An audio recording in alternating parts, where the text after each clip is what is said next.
तो कल आपने किले वाली सीरीज शुरू की थी। मैंने बताया था कि 6 किले हैं जिनको यूनेस्को की वर्ल्ड हेरिटेज लिस्ट में शामिल किया हुआ है, जिनमें से 4 किलों के बारे में हम पढ़ चुके थे। एक गागरोन, एक चित्तौड़गढ़, एक कुंभलगढ़ और एक रणथंभौर। उसी सीरीज को आगे बढ़ाते हैं। हम एक किले के बारे में पढ़ेंगे, आमेर। मेरे से यदि कोई पर्सनली पूछे कि राजस्थान में सबसे सुंदर किला कौन सा है, तो यकीनन आमेर है। आमेर बहुत सुंदर बना हुआ किला है। बाकी बहुत पुराने किले हैं। देखो, दो चीज हुआ करती थी, एक होता किला, एक होता महल। किला सुरक्षा की दृष्टि से बनाया जाता था, महल उपयोगिता की दृष्टि से बनाया जाता था। किले में सिक्योरिटी का पॉइंट ज्यादा होता था, महल में यूटिलिटी एंड ब्यूटी का पॉइंट हुआ करता था। दो अलग अलग चीजें हैं, है ना। तो किले हमेशा सुरक्षा के लिए बनते, इसलिए मोटी दीवारें बनाओ, उनके अंदर ऊंचाई पे बनाओ, उबड़ खाबड़ रास्तों पे बनाओ, बुर्जें बनाओ बड़ी बड़ी, अंदर सुंदरता के नाम पे उनमें कुछ भी नहीं हुआ करता था। महल रहने के लिए बनाता था राजा खुद के, इसलिए बहुत सुंदर हुआ करते थे। आमेर का किला कुछ ऐसा ही है, वो किला है पर महल की आकृति के अंदर बना हुआ है। एक तो बात ये याद रख लेना जो मैंने बताई वही। कोई पूछे राजस्थान का कौन सा किला महल की तरह बना हुआ है,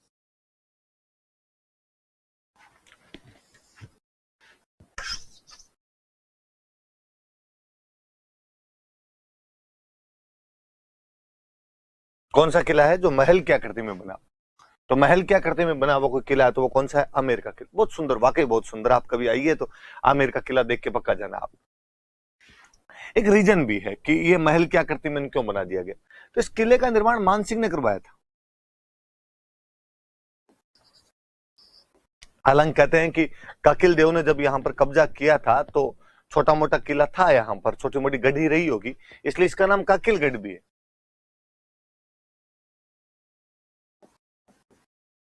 पर वास्तव में जिसको हम किला कहते हैं, उस किले की शेप देने वाला मानसिंह था। और मानसिंह के टाइम में मुगलों के साथ बहुत अच्छे रिलेशन थे, इसलिए उधर से आक्रमण का कोई खतरा नहीं था। और चूंकि एक बड़ी शक्ति के साथ में आपके संबंध थे, इसलिए राजस्थान की बाकी रियासतों का भी डायरेक्ट हमले का खतरा नहीं था। इसलिए उन्होंने सुरक्षा का ध्यान थोड़ा कम ही रखा। उपयोगिता और सुंदरता, ब्यूटी एंड यूटिलिटी का ध्यान ज्यादा रखा गया, इसलिए बहुत सुंदर बनाया हुआ किला। तो महल आकृति में बना हुआ है, मानसिंह के टाइम बनाया गया था। चूंकि अपने पढ़ रहे हैं मुगलों के साथ अच्छे संबंध थे, तो राजस्थान के किसी किले पर सबसे अधिक मुगल प्रभाव दिखाई देता है, मुगल इन्फ्लुएंस दिखाई देता है, तो वो यही किला। इस किले पर बहुत शानदार वाला मुगल प्रभाव दिखाई देगा आपको। अच्छा, और पर राजा महाराजा फिर भी डरा करते थे, लगता कि यार खुदा ना खास्ता बाहर वाला तो हमला नहीं करे, खुद का ही कोई भाई भतीजा यहाँ के अंदर सल्टा के चला जाए तो क्या करेंगे। तो कहा किले के अंदर बंदा मर्जी से आ सकता है, लेकिन बाहर अपनी मर्जी से नहीं निकलेगा। आमेर के किले में भूल भुलैया है।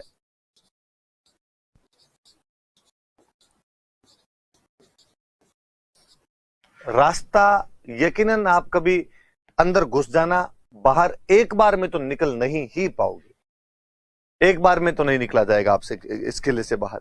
ऐसी भूल भुलैया बनी हुई है कि आप अंदर घुस जाते हो लेकिन बाहर नहीं निकला जाता आपसे। तो कोई पूछे कि राजस्थान के कौन से किले में भूल भुलैया बनी हुई है, तो राजस्थान का वो जो किला है वो कौन सा किला है, आमेर का किला। तो सबसे पहले काकिल देव आया था, इसलिए काकिलगढ़ कहा जाता है। महल आकृति के अंदर बना हुआ है, सर्वाधिक मुगल प्रभाव दिखाई देता है। मानसिंह ने इस किले का निर्माण करवाया था, और इस किले में भूल भुलैया बनाई गई है। रास्ता इस प्रकार का बनाया गया कि आप जल्दी से किले से बाहर नहीं निकल पाते। अब आप देखो, प्रोल का चित्र लगाया मैंने, गणेश प्रोल, क्या सुंदर नक्काशी की हुई है, कितने सुंदर पेंटिंग बनाई हुई है इसके ऊपर। देखो दीवाने आम, ये अब देखो ये मुगल प्रभाव है। ये दीवाने आम, दीवाने खास, ये सब मुगलों की विशेषता हुआ करती थी, पर अपने यहाँ पे किले में दिखाई दे रहा है। जहां राजा आम लोगों के साथ मिलता था वो दीवाने आम है, ये दीवाने खास है। शीश महल भी बोलते, शीशे का बहुत अच्छा काम हो रखा था इसमें, तो दीवाने खास है, या इसी को शीश महल कहते थे, इसको शीश महल भी कहा करते थे। ये भाई इतनी चीजें। अब मैं थोड़ी सी बताता हूँ आपको इसमें कौन कौन सी बिल्डिंग्स बनी हुई है।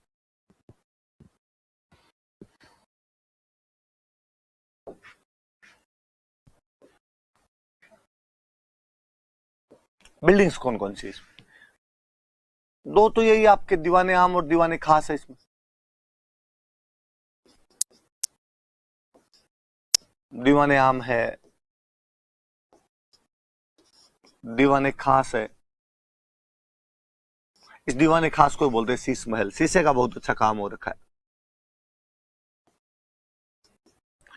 रानियों के लिए कुछ महल बनाए गए थे। एक तो जयपुर में बड़ी जोरदार विशेषता थी, महलों को ये लोग मंदिर बोलते थे।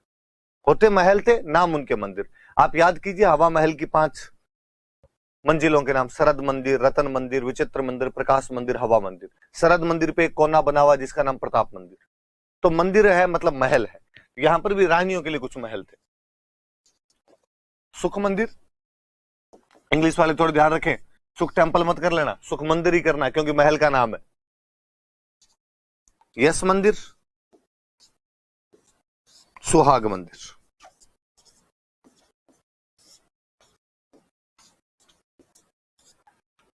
मुगलों की एक विशेषता हुआ करती थी कि कोई इमारत बनाते उसके आगे बगीचे लगाते थे। 4 बाग से ली 4 बगीचे एक साथ लगा दिए जाते थे। इसके बाहर भी बगीचे बने हुए।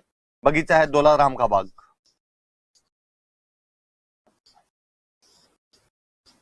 दौलाराम का बाग। बगीचा है केसर कैरी,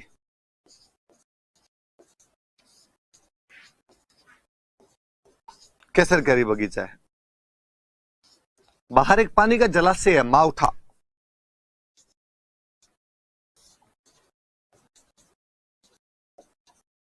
माउठा जलाशय। और मैंने कभी किसी पहले क्लास में बताया भी होगा कि इसी माउठा के किनारे संत दादू दयाल जी महाराज ने रज्जब जी को उपदेश दिए थे, जिनको सुनकर रज्जब जी ने आजीवन शादी नहीं की थी और दूल्हे के वेश के अंदर बने रहे थे। तो माउठा जलाशय इस आमेर वाले किले के बाहर ही, सांगानेर से आमेर की तरफ उनकी बारात जा रही थी रज्जब जी महाराज की, तब ये वाकया वहां पर घटित हुआ था। राजा जहां आम लोगों से मिलता हो दीवाने आम, राजा जहां खास लोगों से मिलता दीवाने खास। शीशे का बहुत अच्छा काम होने की वजह से शीश महल कहलाता है। ये मुगल प्रभाव है। सुख मंदिर, यश मंदिर, सुहाग मंदिर, रानियों के महल बने हुए हैं। दौलाराम का बाग और केसरकारी बगीचा। केसरकारी बगीचा तो हालांकि थोड़ा बाहर की तरफ है। और माउठा जलाशय, माउठा पौंड बना हुआ। कुछ बातें मैं पढ़ा चुका हूं। इनमें शिला माता का मंदिर है, बताई हुई बात। इनमें जगत शिरोमणि का मंदिर है, ये बात आपको बताई हुई। इसमें अंबिकेश्वर महादेव का मंदिर है, ये बात आपको बताई हुई है। तो 2-3 बातें बताई हुई आपको। तो आमेर के बारे में सिंपल सिंपल सी बातें याद रखना। आमेर का किला, काकिल देव जी सबसे पहले आए थे, काकिलगढ़ कहलाता है। मुगल प्रभाव सर्वाधिक है, महल आकृति में बना हुआ है, मानसिंह ने शुरू करवाया था। किले में भूल भुलैया है, दीवाने आम है, दीवाने खास है, रानियों के महल, सुख मंदिर, यश मंदिर, सुहाग मंदिर है, दौलाराम का बाग और केसरकारी बगीचा है, और माउठा जलाशय बना हुआ है। ये मोटी मोटी बातें याद रखें। आगे जैसलमेर, एक और किले की बात करें हम, जैसलमेर किले की बात करें।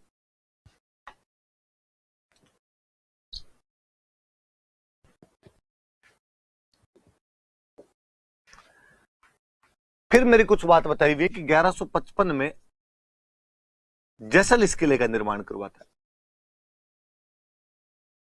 भाटी राजा हुआ था जैसल, उसने किले का निर्माण करवाया था। त्रिकुट पहाड़ी है,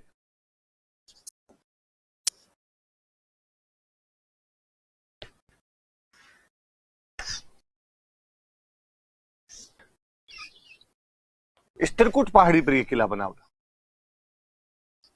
तो बात पे गौर करना आप। जब मैं कहता हूं त्रिकुट पहाड़ी है तो एग्जैक्टली मैं ये बोल रहा हूं 3 कूंट की पहाड़ी है। और पहाड़ी का नाम नहीं है कोई त्रिकुट पहाड़ी, 3 कूंट की पहाड़ी है वो। 3 कूंट की पहाड़ी पे कोई किला बनेगा तो उसकी आकृति भी ट्रायंगुलर शेप में होगी। तो त्रिभुजाकार आकृति में किला बना हुआ है, त्रिभुजाकार आकृति में बनाया गया किला है। तो ये याद रखना कि जैसलमेर का जो किला है वो किस आकृति के अंदर बनाया गया, तो त्रिभुजाकार आकृति के अंदर किला बनाया गया है।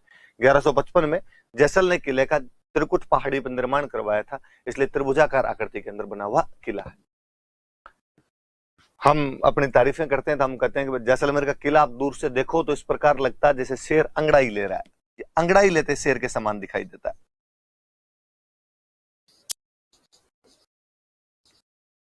अंगड़ाई लेते शेर के समान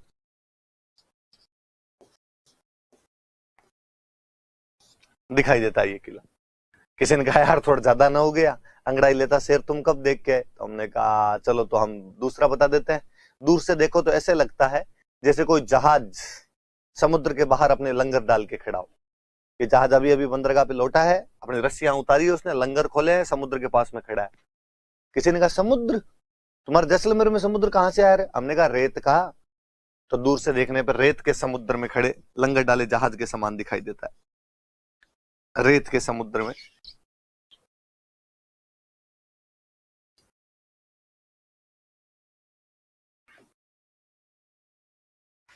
रेत के समुद्र में लंगर डाले जहाज के समान दिखाई देता है।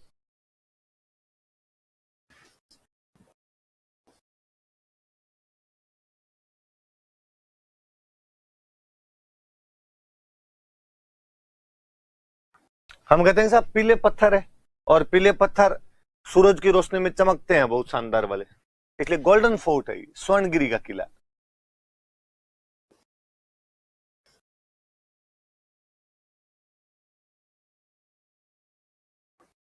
स्वर्णगिरी किला कहलाता है। 1155 में भाटी राजा जैसल ने इस किले का निर्माण करवाया। त्रिकुट पहाड़ी पर त्रिभुजाकार आकृति में बना हुआ किला है।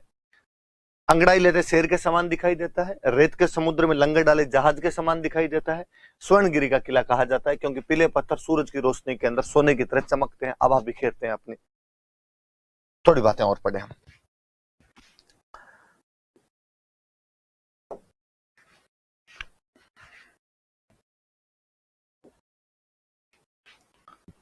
ठेठ बॉर्डर पे बना हुआ है। अबुल फजल कहता है कि वहां जाने के लिए आपके पास पत्थर की टांगे होनी चाहिए। शरीर कीजिए काठ कान, पग कीजिए पाषाण, कोई बख्तर कीजिए लोहे कौन, तब पहुंचे जैसान। कि यदि आपको जैसलमेर तक पहुंचना है तो आपकी टांगे किसकी हो जानी चाहिए? पत्थर की। शरीर कीजिए काठ का, शरीर लकड़ी का हो। पग कीजिए पाषाण, आपके पैर पत्थर के बन जाए।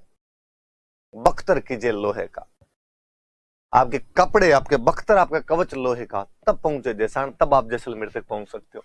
कोई पूछे कि किसने कहा था कि जैसलमेर के किले तक जाने के लिए पत्थर की टांगे चाहिए, तो अबुल फजल ऐसा कहता है।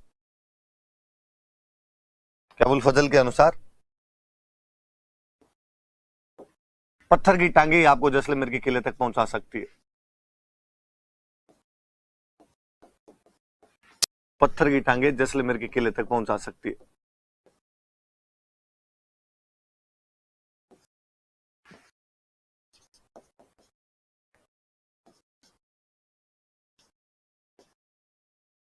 ऐसा कौन कहता है? अबुल फजल कहता है। कहते हैं इस किले के निर्माण में चूने का उपयोग नहीं किया गया था। लाइम जो है उसका प्रयोग नहीं किया गया।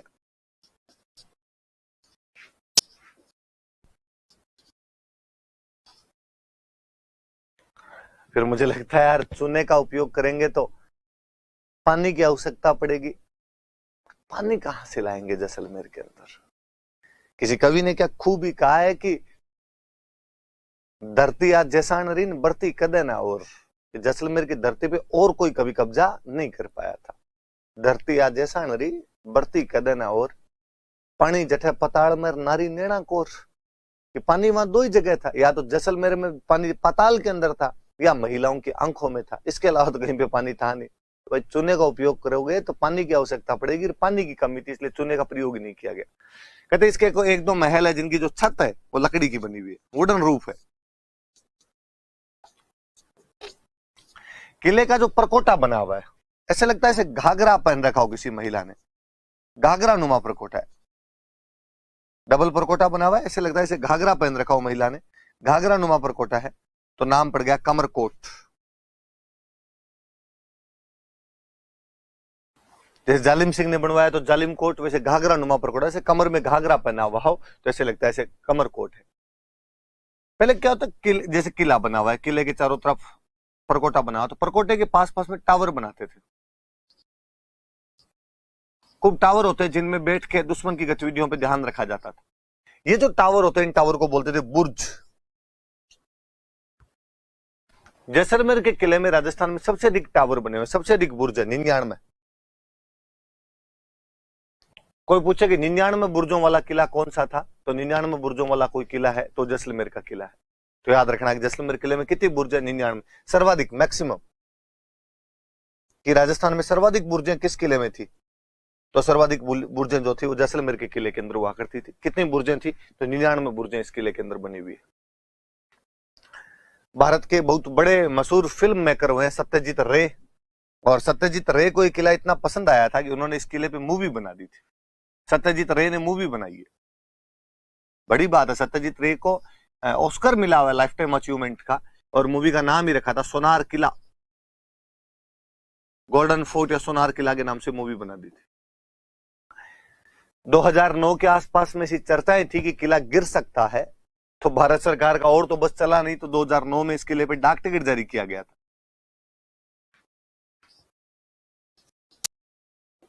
मुझे अब भी याद आता है कि 2009 के आसपास जब ये खबरें थी कि किला गिर जाएगा, तो हमारे एक सीनियर हुआ करते थे, वो अक्सर बोला करते थे कि यार जैसलमेर के बारे में एक दुआ है कि गढ़ दिल्ली, गढ़ आगरोन, अरगढ़ बीकानेर, कोई भलो चिणायो भाटियान, सिरागढ़ जैसलमेर। कि या तो दिल्ली का गढ़ है, या आगरा का गढ़ है, या बीकानेर का गढ़ है, या भाटियों ने ठेठ सीमा पे जाके कौन सा चुनवा दिया था, तो जैसलमेर चुनवा दिया था।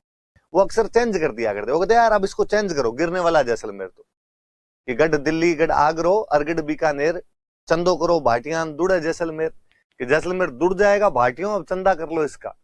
पर जैसलमेर दुड़ा नहीं है, अभी तक वैसे वैसे अपने शानो शौकत के साथ खड़ा है। पुराने वालों ने भगवान जाने क्या कारीगरी दिखाई है। अपने इन पुराने किलों को देखकर तो उन लोगों की सिविल इंजीनियरिंग के ऊपर ही रस होता है, पर लगता है कि यार क्या बना के गए थे, क्या चीजें बनाई है उन लोगों ने, कि आज दिन तक भी वैसे के वैसे खड़ी। यहाँ यार अब कितना भी किसी इंजीनियर से कहे कि मकान बनवा ले, थोड़े दिनों में सीलन आ जाती है, थोड़े दिनों में उसमें दरार आ जाती है, लेकिन ये यार कोई गिरने का नाम नहीं ले रहे, कोई अपने आप में कहीं दरारें नहीं है इनके अंदर, कभी नहीं लगता कि ये गिर जाएंगे, ऊपर जर्जर हो गए, नहीं, उसी ठाट के साथ खड़े। और सबसे बड़ी यार, इतने ऊंचे पहाड़ पे बाटे लेके कैसे गए आप लोग, इतने ऊंचे पहाड़ पे बनाया कैसे गया होगा। तो वास्तव में अद्भुत परिश्रम किया था उन लोगों ने। रेगिस्तान को नकलिस्तान बनाने वाले अपने वो कोई लोग थे, तो वाकई इस मामले में तो धुरंधर रहे होंगे वो लोग। तो डाक टिकट जारी कर दिया गया था इस किले में। इस किले में एक जिनभद्र सूरी भंडार है।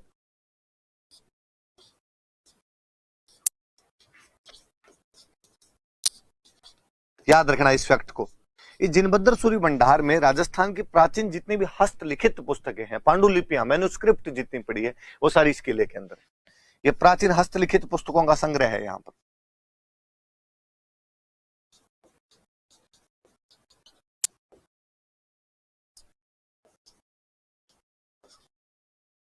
प्राचीन हस्तलिखित पुस्तकों का संग्रह है। पार्श्वनाथ जैन मंदिर है।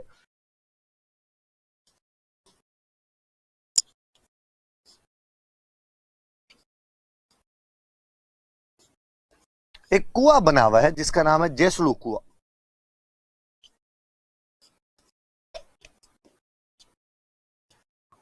कुएं का नाम क्या है, तो कुएं का नाम जैसलू कुआं। ऐसा कहा जाता है कि जैसलू कुआं तो इसलिए कहते हैं कि सबसे पहले जैसल आया था जैसलमेर में, तो जैसल के नाम पर इस किले का नाम जैसलू कुआं पड़ गया। बाकी ऐसी पौराणिक कहानी है, माइथोलॉजिकल कहानी है कि भगवान कृष्ण और अर्जुन एक बार घूमते हुए यहाँ पर आए थे, और जब कृष्ण और अर्जुन घूमते हुए आए तो अर्जुन को प्यास लगी। अर्जुन ने भगवान कृष्ण को कहा, भगवान को बिस्लेरी की व्यवस्था कर दो, थोड़ा ठीक रहे। तो भगवान ने अपना सुदर्शन चक्र घुमाया, सुदर्शन चक्र घुमा के यहाँ से पानी निकाल दिया। अर्जुन ने प्यास बुझाई कुएं के पानी से। अर्जुन ने फिर कहा कि भगवान बंद कर दो। अब अपने तो इतनी दूर रेगिस्तान में आ गए, बाकी यहाँ रेगिस्तान में कौन आएगा। भगवान कृष्ण बोले कि नहीं अर्जुन, एक दिन जो मेरे वंशज होंगे वो यहाँ पर आएंगे, और जब मेरे वंशज यहाँ पर आएंगे तब वो यहाँ का पानी पिएंगे। और हमें यदि उस बात को माने तो भाटी भगवान कृष्ण के वंशज हैं। कालांतर में भाटियों ने उस जगह पे राज किया था, राज किया तो वो कुआं उनके काम भी है। फिर मुझे लगता है कि यार भगवान कृष्ण यहाँ पे शैतानी कर गए। भगवान कृष्ण चाहते तो ये कुआं अमेरिका यूरोप में भी खोद सकते थे, वो तो भगवान थे कहीं खोद सकते थे। अमेरिका यूरोप में खोदते तो भाटी राज कहाँ करते, अमेरिका यूरोप में। ठेठ जैसलमेर में खोद के गए यार, वंशजों को यहीं भेजना था, कोई ढंग की जगह ही भेज देते। तो भगवान है भाई, जो कर गए वो ठीक है, ऐसे चला। तो थोड़ा ये बात याद रखना आप ना। मैं वापस एक बार देखो रिकॉल करवाऊं आपको कि ये 1155 में जैसल ने इस किले का त्रिकुट पहाड़ी पर निर्माण करवाया था। त्रिभुजाकार आकृति में है, दूर से देखने पर अंगड़ाई लेते शेर के समान दिखाई देता है, या रेत के समुद्र में लंगर डाले जहाज के समान दिखाई देता है। पीले पत्थरों का बने होने के कारण सोने की तरह चमकता है, इसलिए स्वर्णगिरी का किला कहते हैं। अबुल फजल कहता है कि केवल पत्थर की टांगे ही आपको जैसलमेर के किले तक पहुंचा सकती है। किले के निर्माण में चूने का उपयोग नहीं किया गया, छत जो है वो लकड़ी की बनी हुई है। किले के चारों तरफ दोहरा घाघरा नुमा परकोटा है जो कमरकोट कहलाता है। 99 बुर्जे हैं। इस प्रकार ये राजस्थान में सर्वाधिक बुर्जों वाला किला। टावर होते थे दुश्मन की गतिविधियों पर ध्यान रखने के लिए। सत्यजीत रे ने इस पर मूवी बनाई थी, इसका नाम सोनार किला है। 2009 में भारत सरकार इस पर डाक टिकट जारी करती है। जिनभद्र सूरी भंडार है इस किले में, जो प्राचीन हस्तलिखित पुस्तकों का संग्रह है। वहां पर पार्श्वनाथ जैन मंदिर बना हुआ है। जैसलू कुआं है जिसके लिए माइथोलॉजिकल कहानी यह है कि इस कुएं का निर्माण हो वो भगवान श्री कृष्ण ने अपने सुदर्शन चक्र से किया था। तो ये जैसलमेर किले की बड़ी बड़ी सी बात है। ये 6 किले वो है जो विश्व विरासत सूची के अंदर शामिल किए गए। इनके अलावा कौन कौन से किले हैं अपने उनकी भी बात कर लेते हैं। जैसे मैं किला लूं तो उधर मैं जैसलमेर से आगे की तरफ बढ़ूं तो बीकानेर के अंदर एक किला आता है जूनागढ़। जूनागढ़ की कई बातें आपको पता है। जैसे मैंने बताया था कि किला राय सिंह ने 1589 से 94 के बीच में करमचंद की देखरेख में निर्माण करवाया था। पुराना किला बना हुआ था, उसी की जगह किला बनाया गया, तो पुराने को जूना बोलते हैं, इसलिए इसका नाम संभवतः जूनागढ़ रख दिया गया होगा, ऐसा दयालदास की ख्यात करती है। कोई लोग ये भी कहते हैं कि राय सिंह ने गुजरात में एक जूनागढ़ नाम की जगह है, वहां के किले की नकल करने की यहां पर कोशिश की थी, इसलिए भी इसे जूनागढ़ कहा जाता है। जो भी बात रही हो, अपने पढ़ते हैं जूनागढ़, तो ये तो वो बातें होंगी, राय सिंह ने बनवाया था वो बातें होंगी। बीकानेर का एक पुराना नाम राती घाटी था, इसलिए इस किले को राती घाटी का किला भी कहते हैं।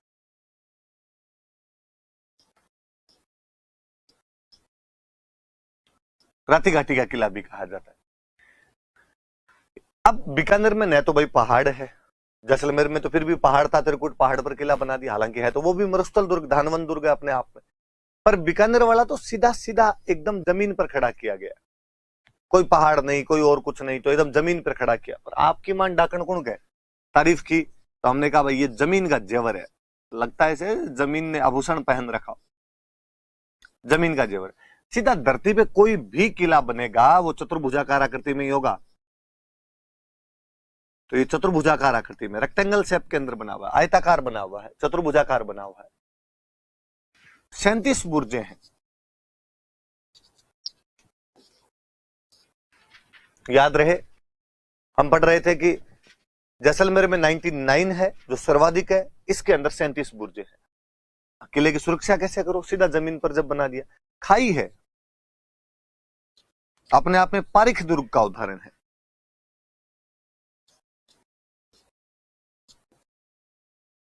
पारिख दुर्ग बनाया गया है, पारिख दुर्ग का उदाहरण है।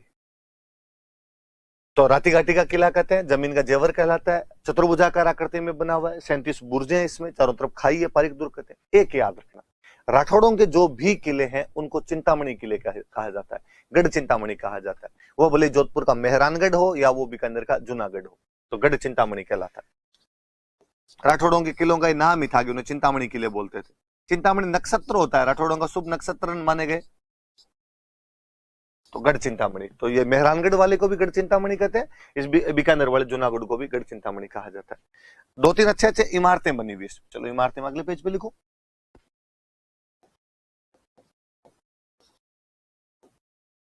अनूप सिंह के टाइम में एक इमारत बनी, तो नाम है अनूप महल।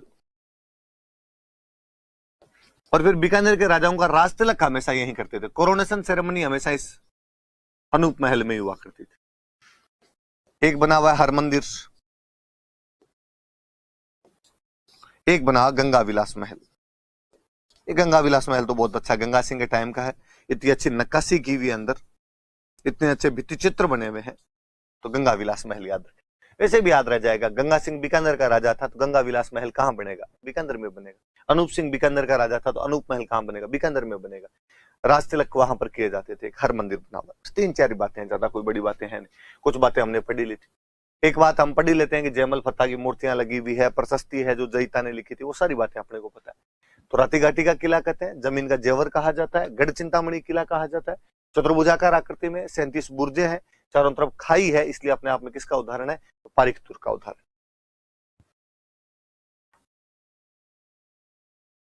चलो जैसलमेर के इधर आए तो मेहरानगढ़, यूनेस्को वाले विश्व विरासत सूची में इस किले को भी शामिल कर सकते थे, मेहरानगढ़ को भी शामिल किया जा सकता था, पर उन्होंने नहीं किया। तो एक और अच्छा पर्वतीय किला जो सूची में शामिल होने से बच गया था, वो अपना मेहरानगढ़। मैं अक्सर जब ऑफलाइन क्लास में मेहरानगढ़ पढ़ाता हूं तो मैं बच्चों को पूछता हूं कि यार इसका नाम मेहरानगढ़ क्यों है, क्या कारण है कि इसका नाम मेहरानगढ़ है। मुझे लगता है मैंने शायद हिस्ट्री की क्लास में आपको बता दिया होगा, नहीं बताया तो मैं फिर यहां पर बताता हूं आपको बात, कि मैं जब बच्चों को कहता हूं इसको मेहरानगढ़ क्यों कहा जाता है, तो बच्चे कहते हैं कि सर ये मोर की आकृति में बना हुआ है। मैं कहता हूं एग्जैक्टली, ये मोर की आकृति में बना हुआ है, इसलिए इसको मयूर ध्वजगढ़ कहते हैं। यह किला मोर की आकृति में, इसलिए क्या कहलाता है, मयूर ध्वजगढ़। पर सवाल तो अधूरा है अभी तक। सवाल तो यह है कि मेहरानगढ़ क्यों कहते हैं, ये तो मयूर ध्वजगढ़ हो गया। फिर कोई बच्चा खड़ा होता है और बच्चा खड़ा होकर कहता है कि सर यहाँ पे मेहरा या मेहर नाम के व्यक्ति की बलि दी गई थी। हाँ, जब भी किलों का निर्माण किया जाता था उनमें नर बलि वगैरह दी जाती थी। जैसलमेर का किला जब बनाया गया तो कहा जाता है किसी भाटी की नर बलि दी गई थी। यहाँ जब भी किला बनाया गया तो राजाराम नाम के एक व्यक्ति थे, राजाराम मेघवाल नाम के एक व्यक्ति थे, उनकी नरबली यहां पर दी, तो राजाराम की नरबली दी गई थी। तो इसका नाम, व्यक्ति का नाम मेहर या मेहरा तो नहीं था।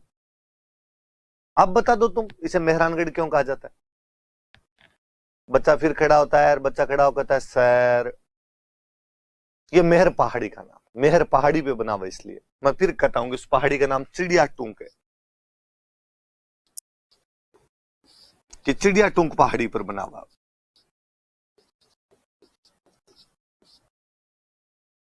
मतलब वापस बताता हूं कि जोधा जब 1453 में आवड़ वावड़ की संधि करके मंडोर आ जाता है, उसके बाद जोधा को लगता है यार मंडोर सुरक्षित स्थान नहीं है, किसी सेफ जगह पर तो अपने को जाना पड़ेगा। और सेफ जगह कौन सी हो जहां पर अपने जाएं? तो वो जिस जगह का चुनाव करता वो चिड़िया टूंक की पहाड़ी थी। चिड़ियानाथ जी नाम के एक साधु रहा करते थे। टूंक का मतलब होता है चोटी, तो चिड़ियानाथ जी जिस चोटी पर रहते थे उस नाम का पड़ गया चिड़िया टूंक। जोधा को वो जगह पसंद आई और जोधा ने कहा कि चिड़ियानाथ जी आप यहाँ से रवाना हुई, इस जगह पर तो मैं अपना किला बनाऊंगा। चिड़ियानाथ जी ने कहा बालक साधु को खड़ा करके किला बनाएगा सुखी नहीं रह पाएगा। जोधा जी ने कहा फिलोसफी और कहीं आगे, किला इधर ही बनाएंगे। चिड़ियानाथ जी जाते जाते श्राप दे गए कि इस किले में जो कोई भी रहेगा उसको पानी की कमी हमेशा सालती रहेगी। इस किले में जो कोई राजा बनेगा वो अपने पोते का मुंह नहीं देख पाएगा। चमत्कार को नमस्कार है, चिड़ियानाथ जी के दोनों श्राप फलीभूत हुए। मेहरानगढ़ के जोधपुर किले के अंदर हमेशा पानी की कमी बनी रही और वहां पर जब तक राजा रहे थे वो कोई भी अपने पोते का मुंह नहीं देख पाए। हालांकि जब मैं ये बात कहता हूं तो क्लास में कोई ना कोई बच्चा बोल ही जाता है सर अब देख लिया, अब देख लिया। आप में से भी हो सकता है जब मैं ये बात बोल रहा था ठीक पहले तो आपके मन में भी ठीक यही ख्याल आ रहा होगा कि सर इसका मतलब आपको पूरी जानकारी नहीं है, अब जो राजा है उन्होंने पोते का मुंह देख लिया है। मैं फिर क्लास में बच्चों को कहता हूं कि देखिए पहले तो मैंने कहा था कि जब तक इस किले के अंदर कोई रहेगा तब तक पोते का मुंह नहीं देख पाएगा। किले के अंदर रहना राजाओं ने बहुत पहले बंद कर दिया था, उम्मेद पैलेस बना लिया था, उम्मेद पैलेस में रहने लग गए थे। बात जहां तक रही अब की, तो अब लोकतंत्र है, अब राजा नहीं होते हैं। अमर चित्रकथाओं से जितना जल्दी कोई बाहर निकलेगा उतना ठीक रहेगा। तो अब तो किसी कोई कुछ भी श्राप फलीभूत नहीं होंगे अपने आप में, किस प्रकार हो सकता है? तो पहाड़ी का नाम चिड़िया टूंक। फिर बात है कि इस किले को तो मेहरानगढ़ क्यों कहा जाता है? संभवतः मैंने शायद उस टाइम बताई होगी कि ये जोधा ने बनवाया था किला। जोधा राठौड़ था, राठौड़ सूर्यवंशी होते हैं, सूर्य को मिहिर बोलते हैं। तो वास्तव में किले का नाम रखा गया था मिहिरानगढ़। ये सूर्यवंशी राठौड़ों का गढ़ है, ये मिहिरानगढ़ है। मिहिर का मतलब सूर्य होता है, पर वो मिहिरानगढ़ मिहिरानगढ़ मिहिरानगढ़ बोलते बोलते हम उसको मेहरानगढ़ तक लेके आ गए। चिड़ियानाथ जी ने जब श्राप दिया कि यहां पर पानी की कमी रहेगी तो जोधा जी के एक हाड़ी रानी हुआ करते थे जसमा दे, उन जसमा दे ने यहां पर एक तालाब बनवा दिया था, रानीसर। जोधा जी की हाड़ी रानी थे, उन्होंने यहां पे रानीसर तालाब बनवाया।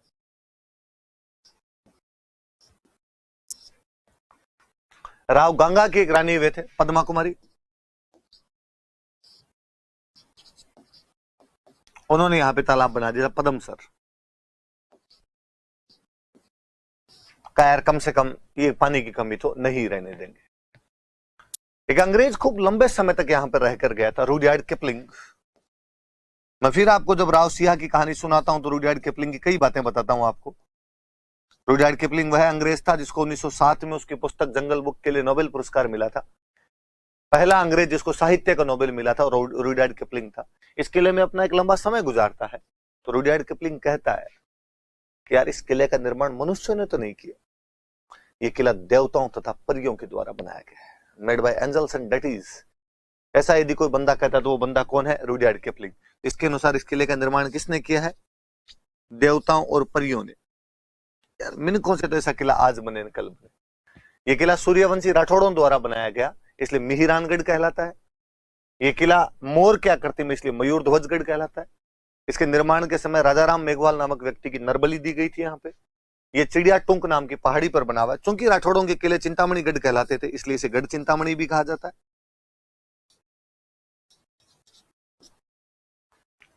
जोधाजी की हाड़ी रानी जसमा दे ने यहाँ पर रानीसर का निर्माण करवाया था तालाब का।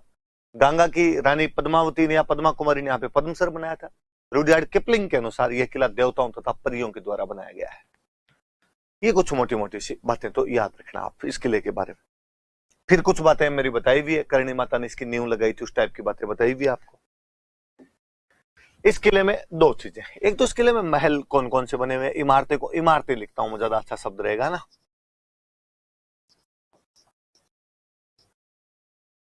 इमारतें कौन कौन सी बनी हुई, एक इस किले में खूब सारी तोपें रखी हुई है और तोपों के नाम बड़े जोरदार लगते हैं। मतलब इस किले के जब तोपों के नाम पढ़ता हूं मुझे लगता है क्या प्यारे प्यारे नाम रखे उन्होंने।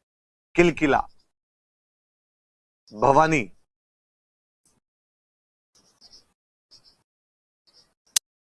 गजनी खां, शंभू बाण। ये गजनी का और शंभू बाण तो अहमदाबाद से जीत के लाए थे। गज्जक, नुसरत, गुब्बारा,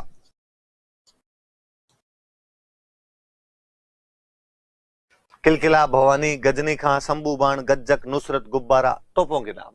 क्या प्यारे प्यारे से नाम रखे हुए। तो मेहरानगढ़ किले में कौन कौन सी तोपें रखी हुई थी याद रखना। महल है, खूब प्यारे प्यारे महल बने हुए, जैसे इस किले के अंदर फूल महल बना हुआ है, अभय सिंह ने निर्माण करवाया था। इस किले में एक मोती महल है, एक तलहटी महल है,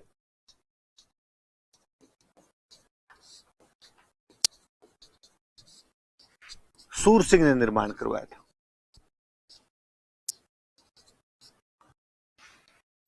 इस किले में एक श्रृंगार चौकी नाम की जगह है, याद रहे, श्रृंगार चौरी चित्तौड़ में मंदिर है वो।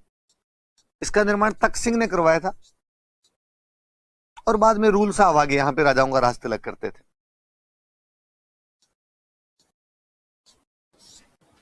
तो थोड़े महलों के नाम देखना, फूल महल अभय सिंह बनवाता है, मोती महल और तलहटी महल है वो सूर सिंह बनवाता है। यहाँ पे श्रृंगार चौकी तख्त सिंह ने बनवाई थी, जहां पर राजाओं का राज तिलक किया जाता था। एक मजार बनी हुई है यहाँ पे, भूरे खां की मजार।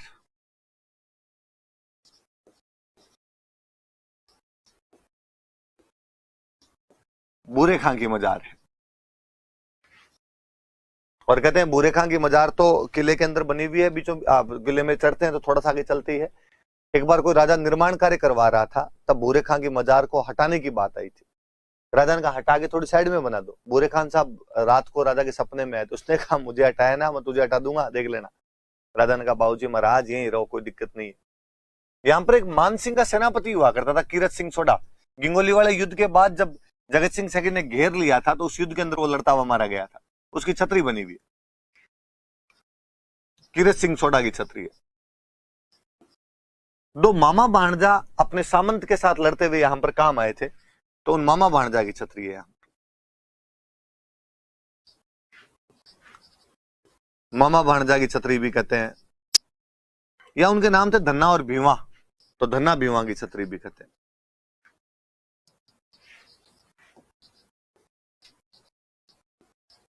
मामा भांजा की छतरी या धन्ना भीवा की छतरी। तो ये भी तीन ध्यान रखना कि भूरे खान की मजार है, कीरत सिंह सोडा की छतरी है, मामा भांजा की छतरी है, या उसको आप धन्ना भीवा की छतरी के नाम से भी जानते हैं। कुछ बातें फिर मेरी बताई हुई, इसमें चामुंडा माता का मंदिर है, मैं पढ़ा चुका हूं ये बात आपको। मैं ये भी पढ़ा चुका हूं कि मान सिंह ने यहाँ पर पुस्तकालय का निर्माण करवाया था, जिसको मान पुस्तक प्रकाश के नाम से जानते हैं। तो दो किले बड़े किले हैं भाई, ये भी याद रखना आपने, मेहरानगढ़ वाला और बीकानेर वाला जूनागढ़ जो है। जयपुर का आमेर हमने ले लिया था, मैं एक जयपुर का एक किला और लेना चाहूंगा, जयगढ़। मानसिंह ने आमेर का निर्माण करवाया था, पर मानसिंह इस बात को जानता था कि आमेर में सुरक्षा का ध्यान नहीं रखा जा सकता, तो मानसिंह ने सुरक्षा के ध्यान के लिए जो किले का निर्माण करवाया था वो किला जयगढ़ था। तो जयगढ़ का निर्माण शुरू तो मानसिंह ने करवा दिया था। निर्माण प्रारंभ किसने करवाया? तो मानसिंह ने, लेकिन मानसिंह के टाइम में पूरा नहीं हो पाया था, इसलिए निर्माण पूर्ण किसने करवाया? तो मिर्जा राजा जयसिंह। मिर्जा राजा जयसिंह इसका निर्माण पूरा करवाता है। और मिर्जा राजा जयसिंह ने इस किले का निर्माण पूरा करवाया था, इसीलिए किले का नाम जयगढ़ है। वरना मैं हिस्ट्री में बता चुका हूं कि पहले इस जगह को चील का टोला कहा जाता था, ईगल हिल थी, यहां पर खूब सारी चीलें रहा करती थी। इस किले को वर्तमान स्वरूप यदि किसी ने दिया था, जैसा आज दिखता है, ये यदि किसी ने दिया था तो वो था सवाई जयसिंह।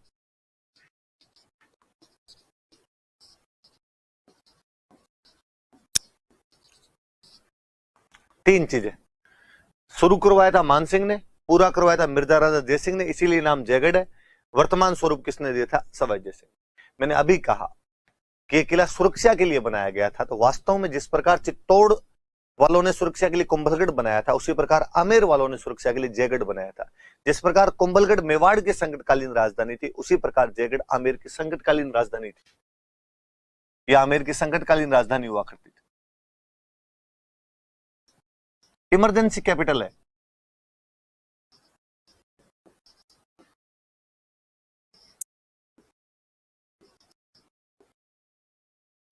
संकटकालीन राजधानी थी आमेर की। अच्छा, क्या करते थे भाई संकट से बचने के लिए ये लोग? क्या किया इन लोगों ने? एक तो इस किले में खूब सारी सुरंगें बनाई गई, ताकि अचानक यदि हमला वगैरह हो जाए तो निकलने के लिए इंतजाम हो पूरे। कहते एक सुरंग है वो आमेर के किले से सिटी पैलेस की तरफ जाती है, एक सुरंग आमेर के किले से नाहरगढ़ की तरफ निकलती है, एक सुरंग आमेर के किले से जयगढ़ की जयगढ़ के किले से नाहरगढ़ की तरफ, जयगढ़ के किले से सिटी पैलेस की तरफ, जयगढ़ के किले से आमेर की तरफ। खूब सारी सुरंगें बनी हुई इसके अंदर। फिर आक्रमण होगा तो अंदर क्या पता कितने दिन तक बैठना पड़ जाए, पानी की व्यवस्था पूरी होनी चाहिए, पानी के टांके, वाटर टैंक्स बने हुए इसके अंदर। फिर कहते हैं मान सिंह अफगानिस्तान से जितना खजाना लाया था, जयपुर के राजाओं की जहां जहां पोस्टिंग रही वहां से जो जो रुपए लाए थे धरती में गाड़े थे, यहाँ पे खजाना है। कछवाहा शासकों का खजाना यही था, तो पैसे तो यही रखो, संकट के टाइम में काम आएंगे, तो खजाना यहां पर रखा गया था। फिर संकट कब आएगा? जब आक्रमण होगा। आक्रमण में किसकी आवश्यकता? हथियारों की। यहाँ पे हथियारों का कारखाना था।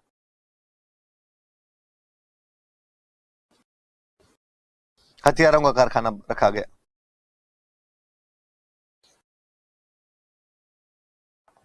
हथियारों का कारखाना बनाया गया था इसके अंदर। और फिर मैं एक बात पहले बता भी चुका हूं, मैं मजाक करता ही रहता हूं कई बार की हथियार बनाते थे और एक बार एक तोप बनाई, बाहर निकालने लगे, लेकिन तोप इतनी भारी बन गई कि इन लोगों से बाहर निकली नहीं, तो वहीं छोड़ दी वो। उस तोप को हम कहते हैं जय बाण। सवाई जयसिंह के टाइम में वो बाण बनाई गई थी, इसलिए जय बाण तोप है। तो जय बाण तोप इसी किले के अंदर है, तो जय बाण तोप रखी हुई। इस किले में जेल थी, राजनीतिक कैदियों को वहां पर रखा जाता था। सवाई जयसिंह ने अपने छोटे भाई विजय सिंह को वहां पे गिरफ्तार करके रखा था, इसलिए इसको विजयगढ़ी बोलते थे। तो जो जेल वाली जगह है उसको बोलते थे विजयगढ़ी। विजयगढ़ी क्यों कहते हैं? क्योंकि सवाई जयसिंह ने अपने छोटे भाई विजय सिंह को वहां पे गिरफ्तार करके रखा था। तो कुछ बातें याद रखना, इस किले में सुरंगें बनी हुई है, पानी के टांके हैं, खजाना है, हथियारों का कारखाना है, जयबाण तोप रखी हुई है, और सवाई जयसिंह ने अपने छोटे भाई विजय सिंह को गिरफ्तार करके रखा था जेल में। उस जेल का नाम पड़ गया विजयगढ़ी। खजाने के लिए कहा यूं भी जाता है कि ये खजाना आमेर के कछवाहा राजा खुद भी भूल गए थे कि यहाँ पे खजाने जैसी कोई चीज है, पर बाद में एक बंदे को इस खजाने का पता चला, इंदिरा गांधी। कहते हैं आपातकाल के दौरान जयगढ़ किले की खुदाई करवाई गई थी उस खजाने को निकालने के लिए। गवर्नमेंट ऑफ इंडिया का ऑफिशियल रिकॉर्ड कहता है कि खुदाई के अंदर कुछ भी नहीं मिला था। आधिकारिक जानकारी हमारे पास ये है कि खुदाई जरूर करवाई गई थी, पर यहां पर कुछ भी प्राप्त नहीं हुआ था।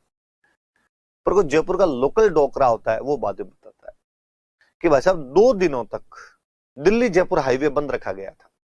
दिल्ली जयपुर हाईवे पे केवल गवर्नमेंट के ट्रक गए थे और गवर्नमेंट के ट्रक आए थे। जब कुछ भी नहीं मिला तो आपने बाकी गाड़ियों को क्यों नहीं जाने दिया? कुछ भी नहीं मिला तो ट्रक क्या क्या लेके जा रहे थे यहां से? लोग ऐसा कहते हैं कि खूब सारा धन मिला था और इंदिरा गांधी निकाल के ले गई थी। बातों के पंख नहीं होते, भगवान जाने कितनी बातें, जितने मुंह उतनी बातें। क्या हुआ क्या नहीं हुआ, पर इतना याद रहे कि आपातकाल के दौरान राजस्थान की कौन से किले की खुदाई करवाई गई थी, वो किला जयगढ़ है। ये याद रहे आप कि आपातकाल के दौरान एक्सकेवेशन करवा लिया गया था इस जगह का।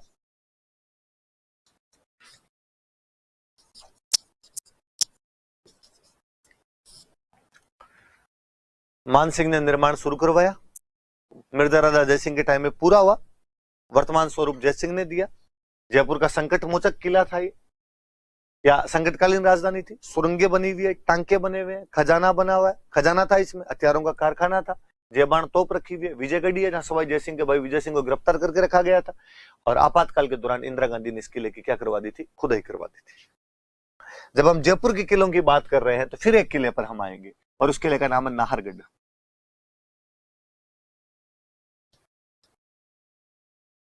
ऐसा कहा जाता है कि यह सवाई जयसिंह ने मराठों से आक्रमण के खिलाफ बनाया था। ये बातें मैं हिस्ट्री में पढ़ा चुका हूं, वैसे आपको हिस्ट्री इतनी लंबी इसीलिए हो गई थी कि वहां पर खूब सारी मैं कल्चर की बातें बता गया था आपको।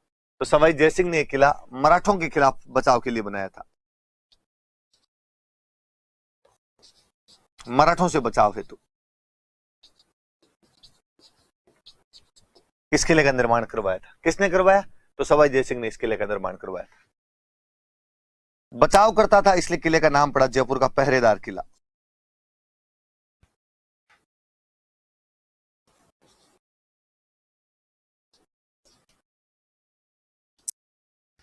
जयपुर का पहरेदार किला बोलते थे इसको, सिक्योरिटी गार्ड ऐसे जयपुर का पहरा लगा रहा हो जैसे ये किला। कहते हैं कि पहले इस किले का नाम सुदर्शनगढ़ रखा गया था। जयपुर वाले भगवान कृष्ण के भक्त गोविंद देव जी के दीवान भगवान कृष्ण के नाम पर इसका नाम सुदर्शनगढ़ रखा गया था। फिर कोई एक फौजी यहां पर शहीद हुए थे, नाहर सिंह, तो नाहर सिंह भोमिया जी के नाम पर इसका नाम बदलकर नाहरगढ़ कर दिया गया। एग्जैक्टली वैसा ही है कि आज भी अपने आसपास में कोई फौजी यदि शहीद हो तो उनके नाम पर गांव का नाम कर दिया जाए। छोटी क्लासों में पढ़ते थे कि परमवीर चक्र विजेता शैतान सिंह के नाम पर उनके गांव बाणासर का नाम बदलकर शैतान सिंह नगर कर दिया गया है। कुछ वैसी ये बात है कि नाम सुदर्शनगढ़ था, लेकिन नाहर सिंह भोमिया जी के नाम पर नाम बदलकर नाहरगढ़ कर दिया गया। इसकी कुछ जानकारियां मैं पहले दे चुका हूं कि जगत सिंह सेकंड की प्रेमिका रस कपूर को यहां पर गिरफ्तार करके रखा गया था। माधव सिंह सेकंड ने अपनी 9 दासियों के लिए यहाँ पर 9 एक जैसे महलों का निर्माण करवा दिया था। वो बातें भी दो आप यही साथ में जोड़ना, ये लिखना। बाकी चीजें सवाई जयसिंह बनवाता है, मराठों से बचाव के लिए बनवाता है, जयपुर का पहरेदार किला है। पहले सुदर्शनगढ़ कहते थे, फिर नाहर सिंह भोमिया जी के नाम पर इसका नाम बदलकर क्या कर दिया गया था, नाहरगढ़ कर दिया गया। जयपुर वाले किले और मराठों की बात आई, फिर एक किले का जिक्र किया जाए। जयपुर से थोड़ा सा बाहर की तरफ एक गांव पड़ता है माधोराजपुरा, फागी की तरफ, वहां पर फिर एक किला है, माधोराजपुरा का किला।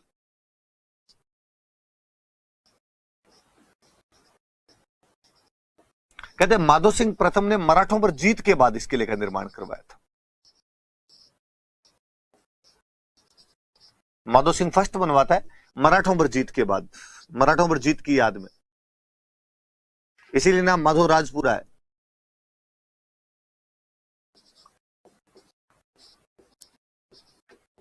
एक बात याद रखने वाली है, पास में टोंक पड़ता है आगे, टोंक में अमीर खान पिंडारी हुआ था। अमीर खान पिंडारी की इधर एक ठिकाना हुआ करता था, लावा, लावा पढ़ते हैं, लावा के भाइयों का एक ठिकाना हुआ करता था लदाना, और वहां का कोई एक बंदा था भरत सिंह नरूका, उसके साथ अमीर खान पिंडारी की बन नहीं रही थी। कहते भारत सिंह नरूका एक दिन अमीर खान पिंडारी की बेगमों को गिरफ्तार कर लेता है। हालांकि उनको बेहद सह सम्मान रखा गया था, बहुत अच्छी तरीके से रखा गया था, पर अमीर खान पिंडारी की बेगमों को इसी किले में रखा गया था, माधोराजपुरा के किले में। किसने रखा था? तो उस बंदे का नाम था भारत सिंह नरूका।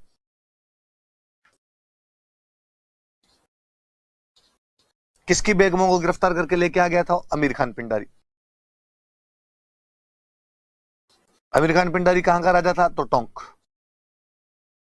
अमीर खान पिंडारी की बेगमों को यहां पे गिरफ्तार कर लिया था उसने।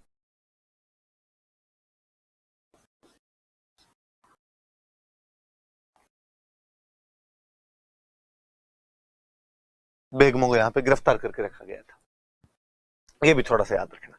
तो माधोराजपुरा का किला माधो सिंह प्रथम ने मराठों पर जीत की याद में बनवाया था। भरत सिंह नरूका अमीर खान पिंडारी की बेगमों को इस किले में गिरफ्तार कर लेता है। बस इतनी बात याद रखने वाली सी बात है, बाकी वाले किले कल पढ़ेंगे। Thank you.